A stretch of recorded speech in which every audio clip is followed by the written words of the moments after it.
리플 XRP랑 함께 성실하게 달려가는 코인 신사 채널입니다. 저는 언제나 업비트랑 빗썸, 현물매매 원칙으로 안정적인 길만 권장드리고 있고요. 현실적인 비중 조절과 흔들리지 않는 원칙으로서 시장의 중요한 이슈들 진심으로 전달 도움 드리도록 하겠습니다. 미국 연준이 암호화폐 기업한테 지급 계좌를 열어줄 수 있다. 처음 들으면 별거 아닌 문장처럼 들리죠. 하지만 이 한 줄에는 앞으로 XRP의 운명을 바꿀 수 있는 결정적인 흐름이 숨어 있습니다. 미국 연준 이사 크리스토퍼 윌러가 이번에 새로운 개념을 꺼냈습니다. 페이먼트 어카운트, 즉 지급 계좌인데요. 쉽게 말씀드려서 지금까지는 은행만 쓸 수 있었던 연준 결제망에다가 핀테크나 암호화폐 기업도 직접 연결될 수 있는 라이트 버전의 계좌를 만들겠다는 거예요. 이건 일종의 스키니 마스터 계좌라고도 불립니다. 이자도 없고 한도도 있고 긴급 대출 같은 혜택은 없어요.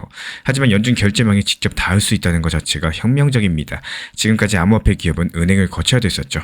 은행이 문을 닫으면 송금이 멈추는 구조였었고, 그런데 이런 지급 계좌가 열리면은 그 중간이 사라질 수도 있습니다. 이건 단순한 기술의 문제가 아니라 결제 주권의 이동을 의미를 하고 있는데요. 이 소식이 중요한 이유는 정말 간단합니다. 미국 연준이 이제 암호화폐를 더 이상 주변부로 보지 않겠다라는 뜻입니다. 윌러는 이렇게 말을 했어요. 암호화폐랑 분산 원장은 더 이상 금융 시스템의 변두리가 아니다. 이 한 문장이 시장에 던지는 메시지는 명확했죠. 이제 연준은 배척이 아니라 포용으로 움직이기 시작을 했다는 겁니다. 이건 마치 과거 인터넷 초창기 때 정부가 ISP를 인가해주던 시절처럼 이제 블록체인 기업들도 제도권 인프라의 한 축으로서 올라설 수 있다는 신호예요. 그렇다면 여기서 XRP는 어떤 역할을 할 수가 있을까요? XRP의 본질은 브릿지 결제 자산입니다. 이 전통 금융과 암호화폐 금융의 경계를 잇는 연결의 코어겠죠. 이번 지급계좌 논의는 바로 그 연결 지점을 제도권이 직접 열어주는 시그널입니다. 지금 미국 결제 인프라를 봤을 때 패드와이가 이미 ISO 2002로 전환을 했어요. 그리고 메시지 포맷이 바뀌면서 은행 간의 결제가 훨씬 더 정교해졌고 데이터 호환성까지도 올라갔죠. 여기에 지급계좌가 도입이 된다면은 핀테크 기업들은 연준망 바로 옆까지 다가올 수가 있는 겁니다. 그 말인즉슨 리플 레저 같은 분산원장 기반의 결제망이 기존 시스템과 연동될 수 있는 이 실질적인 인터페이스를 얻는다는 뜻이겠죠. 다시 말씀드려서 XRP가 직접 연준 계좌를 갖게 된다는 이야기는 아니겠지만 XRP를 사용하는 기업들 혹은 리플렛 파트너사들이 이 인프라를 통해서 훨씬 더 빠르고 저비용으로서 결제 시스템에 접근할 수가 있게 되는 겁니다. 이건 XRP의 실제 사용 구조를 강화시키는 하부 인프라 변화라고 볼 수가 있겠고요. 물론 모든 기업이 다 되는 건 아닙니다. 연준은 법적으로 계좌 개설이 자격이 있는 기관에게만 허용한다라고 못을 박았어요. 즉 등록된 은행 수준의 자격을 가진 회사만 가능하다라는 거고, 실제로 2024년 쿠스토디아 은행이 연준 계좌를 신청했다가 거절당했죠. 법적으로 가능하다라고 해도 연준의 재량이 인정이 됐었고, 즉 지급 계좌도 신청은 할 수 있어도 누구나 승인은 아니라는 겁니다. 그럼에도 불구하고 중요한 건 방향성이겠죠.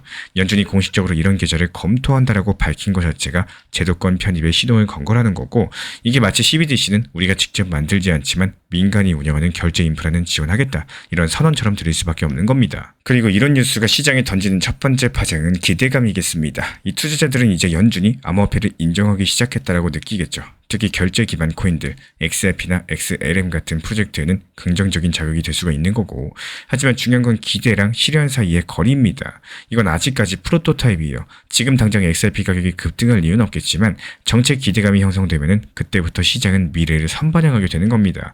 그래서 전략적으로 봤을 때 지금이 관망과 준비의 타이밍인 거고, 리플렛 파트너들이 실제로 이 결제 인프라랑 연결되는 흐름이 나오게 된다면 그게 바로 중장기 상승의 초석이 될 겁니다.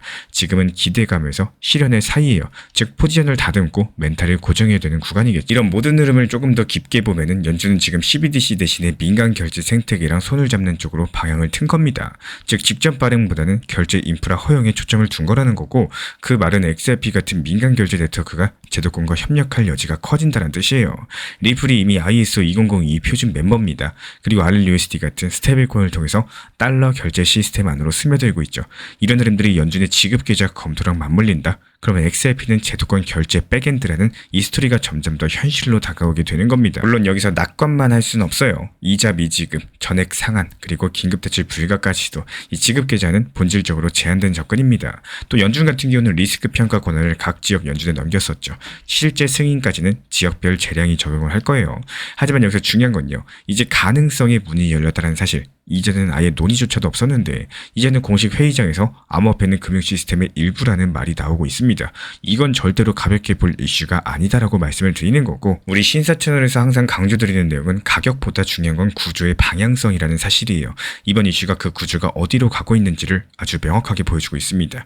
미국 연준이 문을 여는 순간 그 문턱 바로 앞에 서 있는 자산이 바로 XRP라는 사실, 이 시간이 걸리더라도 이 길이 결국에 결제의 표준으로 이어질 수 있다는 확신, 그걸 알고 있는 사람들만이 공포 속에서도 버티실 수가 있을 겁니다. 그리고 리플 XRP에 대해서 장기 투자하시는 분들이라면 한 번쯤 이런 생각 해보셨을 거예요. 그때 안 팔았으면 지금쯤 어땠을까, 이런 내용들. 그 후회를 기술로 없애는 방법이 있습니다. 바로 리플 레저에 내장된 에스크로 기능을 사용하는 거겠죠. 대부분의 투자 실패는 정보 부족이 아니라 심리에서 시작이 됩니다. 시장이 조금만 흔들려도 사람은 무너집니다. 비트코인 초창기에 들어갔던 사람들 중에 실제로 최고점까지 버틴 사람은 거의 없었어요. 수익이 조금 나면은 이 정도면 됐지 하면서 매도하시고, 조금 떨어지면은 더 잃기 전에 나가야지 하면서 팔아버리시죠. 결국에 진짜 부자가 된 거는 그 짧은 시간에 아무것도 안 한 사람들이었습니다. 그런데 인간은 본능적으로 가만히 있질 못합니다. 그래서 XRP 커뮤니티에서 제시된 게 바로 에스크로 전략이에요. 아예 내 손에서 매도 버튼을 없애버리자. 이건 단순한 보안 기술이 아닙니다.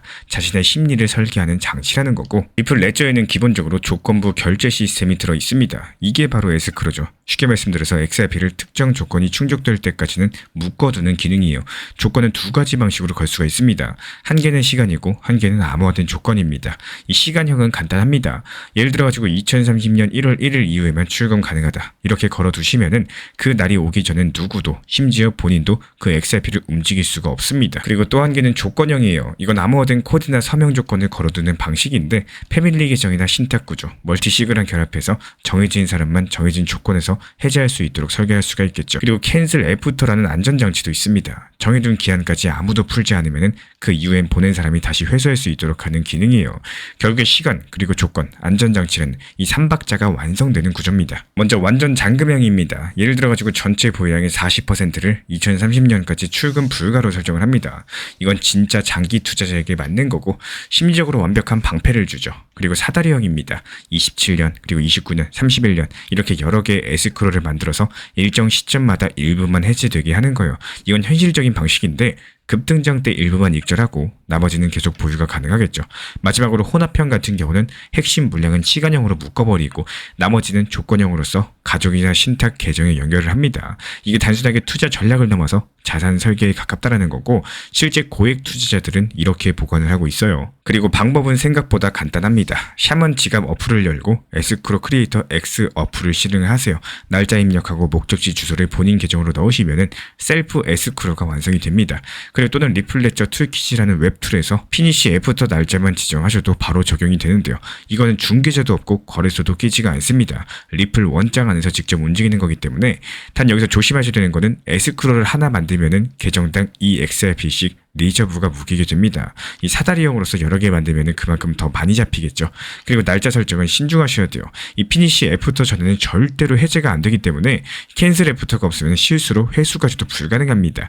마지막으로 키를 잃어버리면 그냥 끝장이에요. 그래서 키 관리가 생명줄이라는 거 다시 한번 명심해 주시기 바라고요. 결국에 에스크로는 인간의 약점을 기술로서 보완하는 장치입니다. 이 단기적인 욕망 대신에 시스템이 대신 결정을 내려주기 때문에, 하지만 모든 자산을 전부 다 묶는 건 당연히 위험하겠죠.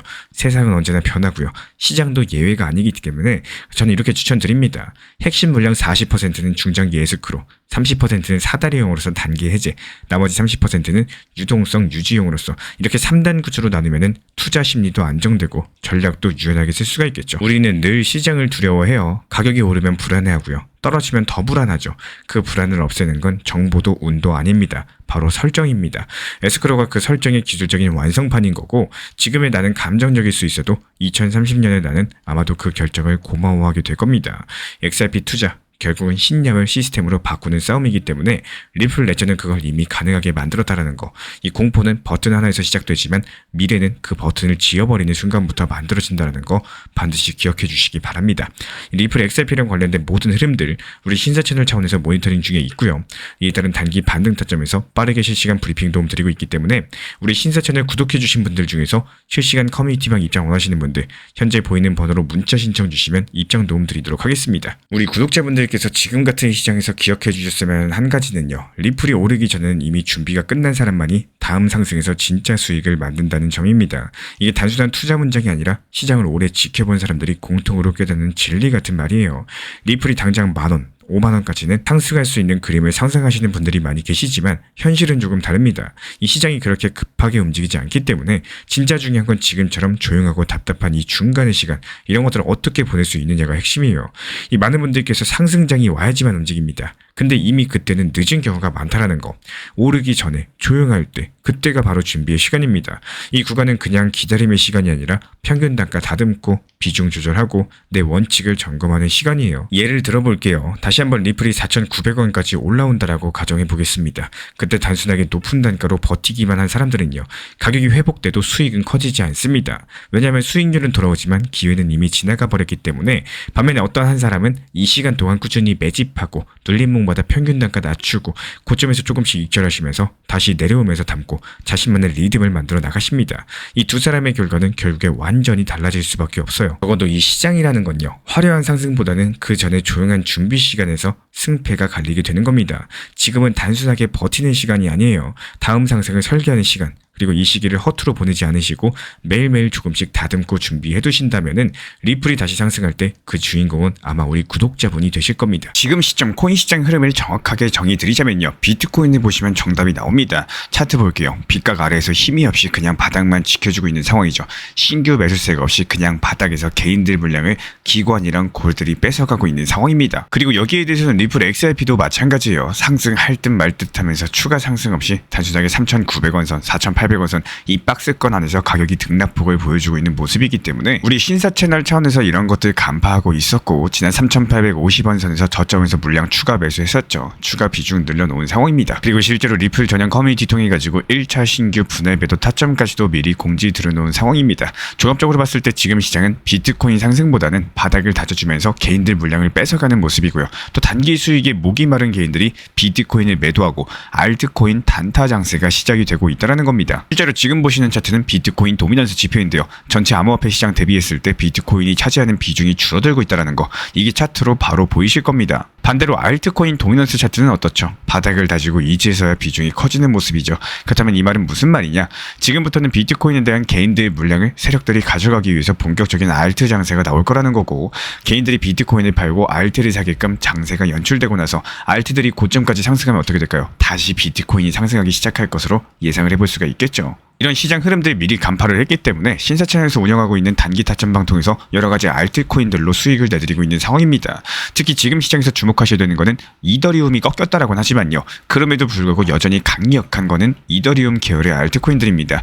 예를 들어가지고 레이어2 관련된 테마, 여기에서 이더리움 확장성 테마까지도 겹쳐있거나 아니면 디파이라거나 합성자산과 안정성과 관련된 테마들, 그리고 앞으로 스테이블 코인이 뜰 거기 때문에 여기랑 관련된 테마의 코인들 위주로 현재 시세가 단기적으로 크게 나고 있는 상황이에요. 다만 여기서 주의하셔야 되는 게 반드시 매도 타점이 필요하다는 겁니다. 지금 시장 자체가 40%, 50%, 100%, 200% 이렇게 크게 상승하는 대불장은 아니죠. 짧게 단타로 치고 빠지시면서 그래도 5%, 또 많게는 10% 정도 이렇게 수익 내고 바로바로 매도하셔야지 그 다음 종목 준비가 가능하기 때문에 미리 매도 타점 정해두시고 목표가에 걸어놓고 주무시면은 잠을 자고 일어났는데 수익이 나 있고요. 계좌 잔고가 올라가는 경험들 하게 되실 겁니다.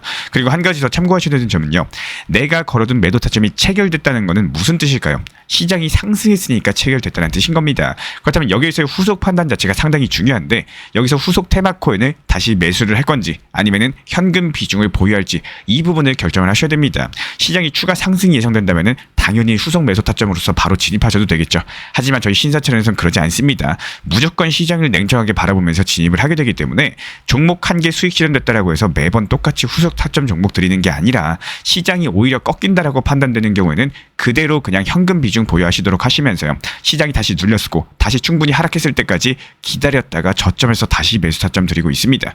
말 그대로 안 봐도 될 손실을 굳이 보실 필요가 없고 그냥 현금 들고 있으면서 기다리기만 하면은 오히려 더 수익이 난다라는 거고, 상승 시작하기 전에 매수하면서 또 하락장 나오기 전에 매도할 수 있도록 실시간 정보 받아보고 싶으신 분들은 현재 보시는 번호로서 문자 신청 주시면은 입장 도움 드리도록 하겠습니다. 현재 제가 안내드리고 있는 정보방 입장에 대해서 관심이 있으신 분들이 최근에 많아지셨습니다. 간단하게 한번 설명드려 보도록 하겠습니다. 먼저 항상 무슨 일이 있어도 업비트, 빗썸, 현물 매매로서만 안내드리고 있기 때문에 원칙 매매를 잘 활용하시는 것들을 추천을 드려요. 이 세 가지 방으로서 안내를 드리고 있는데요. 첫 번째로 가장 구독자분들께서 관심 있어 하시는 리플 전용방입니다. 리플 전용방에서는 말 그대로 리플에 대해서 집중적으로 단기 고점과 저점, 그리고 장기적인 관점에 대한 타점과 리플에 대한 시장 브리핑을 안내드리는 방이고요. 이 리플 전용방에서 안내드리고 있는 정보방 타점으로 단기 고점과 단기 저점에 대한 타점을 활용을 하시되 신경 쓰는 매매가 아니라 목표가에 미리 걸어놓고 미국 시장이 활발한 새벽 시간대 혹은 업무 시간대도 신경 안 쓰면서 수익 실현과 저점 추가 매수 타점을 활용하는 방향으로서 안내 도움 드리고 있어요. 리플에 무조건 장기적으로만 보는 게 아니라 메인 비중은 장기적으로 보유하시되 일부 비중은 단기 고점과 저점을 살려가면서 비중과 수량을 늘려나가고 평균 단가를 낮추는 전략으로서 운영하시는 것들을 항상 추천을 드립니다. 그리고 두 번째로 단기 타점의 종합방입니다. 리플을 몰빵으로 장기적으로만 보유하다 보면 결국에 시장의 흐름을 놓치게 되기 때문에 적당한 알트코인들을 비중을 활용하시면서 적극적으로 투자 전략으로 살려나가는 게 정말 중요합니다. 예를 들어가지고 좋은 엔진의 리플 코인을 보유했으면은 그 엔진이 잘 활용될 수 있도록 좋은 기름과 엔진 오일의 역할이라고 생각을 하시면 되는 거예요. 안내드리고 있는 단기 타점의 목표 타점, 성향은 말 그대로 단기적으로만 접근하시는 걸 항상 추천을 드리고 있습니다. 간혹 지금 시장이 안 좋은 단기적인 알트코인이 가능하냐 이렇게 생각하시는 분들도 계신데요. 지금 시장에서 단기 타점이 불안하다라고 느끼시거나 알트코인을 공략하는 게 맞나 이렇게 생각하시는 가장 큰 이유 중에 하나는 시장의 테마에 맞는 코인이 아니라 이미 급등이 나왔거나 주목을 받고 있지 못한 코인들을 공략을 하거나 혹은 목표 타점이 비정상적으로 높거나 혹은 순간적으로 움직임이 나올 수 있는 단기 고점의 타점을 찾지 못해서라고 생각을 해요. 결국에 투자 시장은 순환적으로만 흘러가기에 적당한 알트코인들을 비중에 맞춰가지고 병행하면서 여기서 나온 수익들로 리플의 단기 저점 매수의 계획을 통해 가지고 하나의 톱니바퀴처럼 움직이도록 내 포트폴리오를 구성을 할 줄 아셔야 됩니다. 타점은 말 그대로 단기 타점답게 수익 실현하고 나면 사실 그 이후에 더 상승하던 떨어지던 크게 신경 쓸 필요가 없겠죠. 시간 또한 바빠가지고 걱정할 필요가 없는 게 항상 말씀드린 이 목표 타점에 미리 걸어두면은 신경을 쓸 필요가 없다는 점을 반드시 생각을 하셔야 됩니다. 그리고 세 번째로는 종합 브리핑방인데요. 중요할 수 있는 속보, 시장 브리핑에 대한 핵심 내용들을 전달 드리면서 시장이 어떻게 흘러가고 앞으로의 시장이 어떻게 움직일까 이런 중요 핵심 내용 같은 것들을 전달드릴 뿐만 아니라 메이저 코인과 그리고 스윙과 중장기적인 타점에 대해서 안내드리면서 단기적 관점보다는 조금 보유 기간이 있다라고 하더라도 목표 타점 자체를 높게 보는 방향으로서 안내드리고 있는 방입니다. 대표적으로 최근에 도지코인에 대해서도 목표 타점을 높게 276원의 종합 브리핑방에서 타점 안내드리면서 여유롭게 약 5일 정도 보유하면서요. 도지코인이 상승이 연달아 나오고 있을 때 오히려 과감하게 370원의 목표 타점을 안내드렸습니다. 이렇게 상승이 잘 나오고 있을 때는 대부분 여기서 더 오르는 게 아닌가 이렇게 생각을 하시는 분들이 많이 계시겠지만 항상 적당한 고점에서 수익 실현하는 것들을 목표로 잡는 게 정말 중요하다고 말씀을 드려요. 이렇게 세 가지 방 입장 안내드리고 있기 때문에 항상 업비트, 빗썸으로서 현물에 대해서 안내드리고 있습니다. 비중 조절과 원칙 매매를 통해서 일하거나 바쁜 와중에 신경 쓰시는 매매보다는요. 여유롭게 매도 걸어놓고 편하게 신경 안 쓰시면서 제대로 운영하시기를 추천을 드리겠습니다. 리플 XRP 투자에 있어서 이제는 투트랙 전략이 반드시 필요해지고 있습니다. 무턱대고 몰빵하거나 반대로 또 손 놓고 기다리는 시대는 끝났어요. 첫 번째 트랙은 매달 분할 매수하시면서 시장이 빠지든 말든 일정 비중으로서 리플을 꾸준히 모아 나가시는 겁니다. 이거는 시간과 리스크를 분산할 수 있는 가장 효율적인 전략인 거고, 그리고 두 번째 트랙은 남은 현금 비중으로 알트코인 단타로서 굴려나갑니다. 수익이 나면은 그거를 다시 리플에 재투자하시면 되는 거고, 이게 바로 수익을 만드는 순환 매수 전략이 되실 거예요. 그런데 여기서 중요한 거는 단타 하실 때 조심하셔야 되는 거예요. 단타 매매 중독되면 끝장입니다. 이 매매 중독을 절대 조심하셔야 되는 거고, 예를 들어가지고 시장이 과열인데도 지금 아니면 기회가 없다, 이런 조급한 생각에 RSI 지표가 이미 고점인데도 불안해서 또 들어가고 결국에 수익은커녕 손실만 쌓이게 되실 겁니다. 그래서 저희 채널 차원에서는 한 가지 원칙이 있습니다. 확률이 높은 날만 진입을 하세요. 그리고 시장 전체가 과매도 구간일 때, 비트코인 기준 RSI가 바닥을 찍을 때, 그때 알트코인 중에서 최근 거래량이 급등한 종목이 과매도의 경우 MACD, 볼린저 밴드, 이동평균선과 일목균형표 참고해서 신중하게 매수 진입 타점 들어갑니다. 그리고 그 외에는 아예 매매를 쉬는 날도 반드시 있어야지 진짜 단타인 거고, 그렇다면 이걸 어떻게 구별할 수 있는지 궁금하실 거예요. 여기서 챗 GPT가 등장을 합니다. 저희는 챗 GPT를 단순한 도구로 쓰지 않습니다. GPT한테 오늘 확률 높은 진입 타이밍이냐 이렇게 물어볼 수 있게 맞춤 프롬프트를 사용을 하는데요. 그리고 그 결과에 저의 실전 매매 노하우 30%를 덧붙여가지고 GPT 시그널을 보완합니다. 어떻게 하는지 궁금하신 분들 GPT 검색력과 활용 전략을 이용해가지고 이 두 가지를 한 방에 알려드리고 있습니다.